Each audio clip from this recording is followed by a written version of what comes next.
வச்ச மாமனவ யாரு பாடுகிற பாட்டுல தானியும் அத கூறு யாரிடத்தில் உன் மனசு போச்சு நூல போல உன் உடம்பு ஆச்சு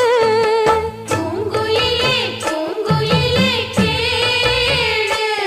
நீ பாட்டெடுத்த காரணத்தை கூறு யாரிடத்தில் உன் மனசு போச்சு நூல போல உன் உடம்பு ஆச்சு வட்டமிட்டு சுத்தும் கண்ணு வீச்சு வாய விட்டு போனதென்ன பேச்சு